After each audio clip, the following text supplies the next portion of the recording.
नमस्कार दोस्तों, स्वागत है आपके अपने चैनल बीसी एजुकेशन में। दोस्तों, आज हम इस वीडियो में रीजनिंग के कुछ महत्वपूर्ण प्रश्नों को करेंगे जो कि हर एक एग्जाम में आता है।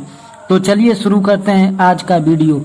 दोस्तों, यदि चैनल को सब्सक्राइब नहीं किए हैं तो कर लीजिए, क्योंकि ऐसे वीडियो लेके आता रहता हूँ। तो चलिए शुरू करते हैं। दोस्तों, ये पहला प्रश्न है और कोई भी प्रश्न करने से पहले उस प्रश्न को अच्छी तरह एक बार पढ़ लेंगे। यदि एक बार नहीं समझ में आ रहा है तो दूसरी बार पढ़ लेंगे, क्योंकि पढ़ने से हमें प्रश्न को समझ में आ जाता है। तो पहले पढ़ लेते हैं। उस सही प्रतीक को चुनिए जो दिए गए समीकरण में सही बैठता है। दोस्तों, ये जो चिन्ह है, क्या कौन सा चिन्ह रखें इसमें कि हमारा 20 आ जाए। तो दोस्तों, इसको रख के देखते हैं। सर्वप्रथम पहला रखेंगे ए, तो 5 फिर प्लस 0 -3 गुणे 5 बराबर 20 आना चाहिए। दोस्तों, हम यही प्लस माइनस गुणा सर्वप्रथम ए रख के देख रहा हूँ कि हमारा 20 आ रहा है कि नहीं। तो 3 पच्चे 15 माइनस ये 5। दोस्तों, इससे तो नहीं आएगा, पहला से नहीं आएगा। अब दूसरा में देखते हैं। 5 फिर पहला गुणा है तो गुणे 0 फिर प्लस 3 फिर गुणा है तो गुणा 5 बराबर 20 आना चाहिए। तो दोस्तों, 5 में 0 का गुणा करेंगे, किसी भी संख्या में 0 से गुणा करेंगे तो वो 0 हो जाता है। प्लस 5 15 बराबर 20। दोस्तों, दूसरा से भी नहीं आ रहा है। अब हम तीसरा करके देख रहे हैं। यहाँ पर तीसरा यानी सी, तो 5 माइनस 0 फिर उसके बाद है प्लस 3 गुणे 5 बराबर 20 आना चाहिए। तो 5 3 15 प्लस 5 में से 0 जाए तो 5। दोस्तों, हमारा उत्तर 20 आ गया सी से, यानी सी हमारा उत्तर सी। दोस्तों, इस समीकरण में ये चिन्ह रख देंगे तो हमारा 20 आ जाएगा। दोस्तों, उम्मीद करता हूँ कि ये प्रश्न आप लोगों को समझ में आया होगा। चलते हैं अगले प्रश्न पर। दोस्तों, ये अगला प्रश्न है और इसका संबंध इसमें बताना है कि जो हॉकी का संबंध इंडिया से है वही संबंध बेसबॉल का क्या होगा। तो दोस्तों, ऐसे सवाल बहुत ही इस समय परीक्षाओं में पूछे जा रहे हैं। तो दोस्तों, इसको हॉकी क्या है भारत का? दोस्तों, राष्ट्रीय खेल है। हॉकी राष्ट्रीय खेल है इंडिया का। दोस्तों, अब समझ में आ गया कि जो ये हॉकी है इंडिया का राष्ट्रीय खेल है। तो बेसबॉल इसमें चारों में से किस देश का राष्ट्रीय खेल है? तो दोस्तों, बेसबॉल अमेरिका, यानी अमेरिका का राष्ट्रीय खेल है। तो दोस्तों, ये आप लोगों को याद करना पड़ेगा कि किस खेल से कौन सा देश संबंधित है। जैसे इंडिया का खेल है हॉकी, बेसबॉल किससे संबंधित है? अमेरिका से। तो हमारा उत्तर अमेरिका हो जाएगा। चलते हैं अगले प्रश्न पर। दोस्तों, ये अगला प्रश्न है और यह कैलेंडर से संबंधित है। ये ट्रिकी प्रश्न होते हैं और इनको बढ़िया से पढ़ लेंगे तभी समझ में आएगा। यदि 1 अक्टूबर को रविवार हो तो 1 नवंबर को कौन सा दिन होगा? दोस्तों, 1 अक्टूबर यानी अक्टूबर कितने दिन का होता है? दोस्तों, अक्टूबर होता है 31 दिन का। लेकिन ये बोला है कि 1 अक्टूबर को रविवार हो, यानी 1 तारीख को तो रविवार है। तो दोस्तों, 31 दिन का अक्टूबर है और 1 तारीख को रविवार है। तो जिसका पूछता है, जिसका दिया रहता है, इसको काउंट नहीं करते हैं। यानी अक्टूबर में 1 तारीख को छोड़कर कितना दिन बचा? 30 दिन। दोस्तों, 30 दिन बचा और 1 नवंबर को पूछ रहा है, यानी 1 दिन और जोड़ देंगे, यानी 31 दिन हमारा हो गया। दोस्तों, टोटल 31 दिन हो गया। और दोस्तों, 1 तारीख को रविवार है। दोस्तों, आप लोगों को पता है कि हर एक सप्ताह में वही दिन दोबारा रिपीट होता है। यानी 1 तारीख को रविवार था तो 7 दिन बाद फिर वही दिन वापस आ जाता है। तो दोस्तों, 31 में 7 का भाग दे देंगे तो 7 चौको 28, इसको घटाएंगे तो 3 बचा। दोस्तों, 4 सप्ताह तक तो हमारा रविवार ही आएगा। 28 तारीख तक तो रविवार ही आएगा उसके बाद 3 दिन शेष बचा, तो ये जो रविवार है हमारा, रविवार प्लस 3 दिन जोड़ देंगे, हमारा उत्तर आ जाएगा। यानी रविवार के बाद 3 दिन, यानी रविवार को छोड़कर सोमवार, मंगलवार, बुधवार। दोस्तों हमारा उत्तर बुधवार होगा। दोस्तों ये उम्मीद करता हूँ कि आप लोगों को समझ में आया होगा और हमारा उत्तर सी है।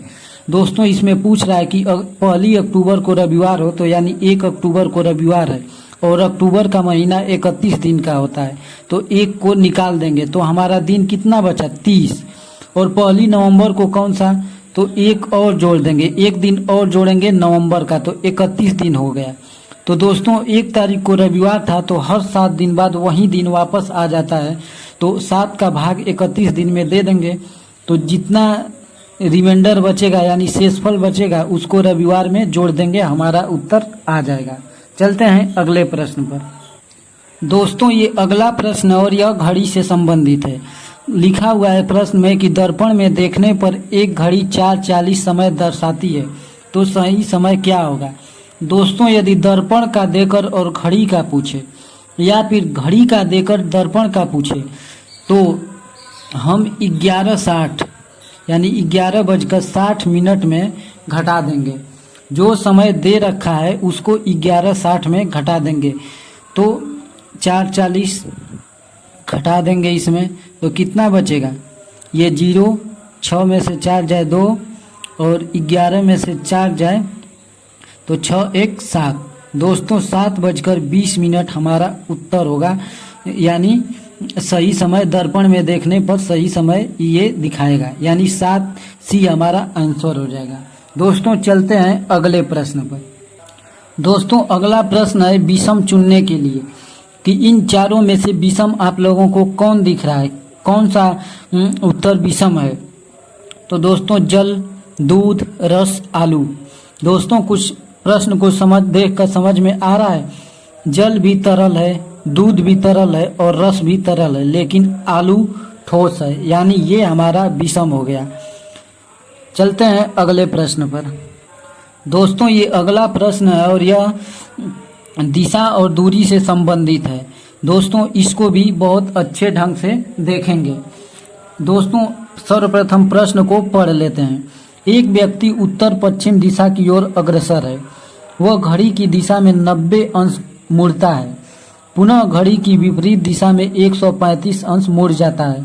वर्तमान में व्यक्ति किस दिशा में है। दोस्तों अब इसको सर्वप्रथम बना लेते हैं ऐसे। दोस्तों ऊपर उत्तर रहता है, नीचे दक्षिण, इधर पूर्व और इधर पश्चिम। दोस्तों अब क्या बोला है कि उत्तर पश्चिम दिशा की ओर अग्रसर है, यानी ये पश्चिम हो गया, ये उत्तर हो गया, यानी ये बीच में उत्तर पश्चिम, यहाँ पर व्यक्ति खड़ा है, यहाँ पर व्यक्ति खड़ा है। दोस्तों उत्तर पश्चिम यही तो हो गया। उसके बाद क्या बोला है, वह घड़ी की दिशा में 90 अंश मुड़ता है। दोस्तों घड़ी कैसे चलती है, ऐसे चलती है, यानी घड़ी की दिशा में, घड़ी ऐसे चलती है तो घड़ी की दिशा में 90 अंश। दोस्तों ये पूरा इतना 90 अंश होता है और ये बीच में है तो ये 45 अंश पर है, तो 90, ये बोला है कि 90 अंश मुड़ता है, यानी ये मुड़कर यहाँ से 90 अंश मुड़कर यहाँ पर आ जाता है। ये 90 अंश मुड़कर अब यहाँ पर ये आ जाता है, यहाँ पर व्यक्ति आ जाता है। घड़ी की दिशा में 90 अंश मुड़ा तो यहाँ पर आ गया। अब प्रश्न को पुनः फिर पढ़ते हैं। पुनः घड़ी की विपरीत दिशा में 135 अंश मुड़ता है। दोस्तों फिर प्रश्न में यहाँ से और यहाँ तक पढ़िए, लिखा है कि घड़ी की विपरीत दिशा में, यानी घड़ी की दिशा तो इधर है लेकिन विपरीत दिशा इधर है, तो 135 अंश मुड़ता है, यानी यहाँ से यहाँ आएगा तो 90 अंश और फिर यहाँ पर 45 अंश आएगा तो 135 अंश हमारा पूरा हो जाएगा। तो व्यक्ति यहाँ पर आ गया, यानी पश्चिम में। अब क्या पूछा है, वर्तमान में व्यक्ति किस दिशा में है। दोस्तों यहाँ से किस दिशा में है, पश्चिम में, तो हमारा उत्तर ए हो जाएगा, पश्चिम में। दोस्तों ऐसे प्रश्नों को ऐसे ड्राइंग बना के करेंगे तो हमारा जल्दी उत्तर आ जाता है। दोस्तों उम्मीद करता हूं कि ये प्रश्न आप लोगों को समझ में आया होगा। चलते हैं अगले प्रश्न पर। दोस्तों ये अगला प्रश्न है और यह ब्लड रिलेशन से संबंधित है। इसको भी बढ़िया से पढ़ लेते हैं, उसके बाद ही करेंगे।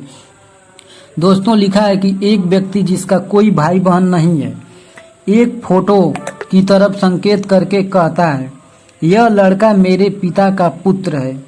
यह लड़का मेरे पिता का पुत्र है। फोटो में कौन है?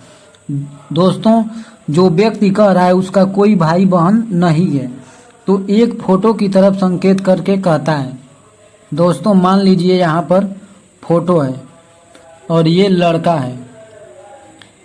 लड़का का कोई भाई बहन नहीं है, लेकिन यह फोटो की तरफ संकेत करके कहता है कि यह लड़का मेरे पिता, जो यह लड़का है, ये लड़का मेरे पिता,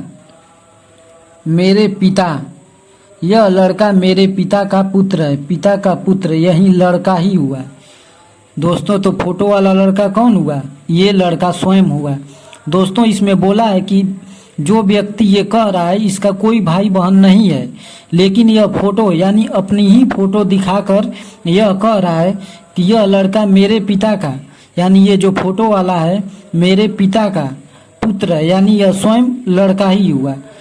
तो हमारा उत्तर क्या हुआ? वह स्वयं।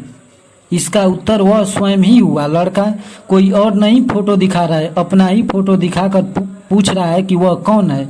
तो ये साफ लिखा हुआ है कि उस व्यक्ति का कोई भाई बहन नहीं है, लेकिन वह आदमी एक फोटो की ओर संकेत करके, यानी जो फोटो है इसी का है, कह रहा है कि यह लड़का जो फोटो में है मेरे पिता का पुत्र है, यानी मेरे इसी लड़के का पुत्र है, यानी वह स्वयं हो गया।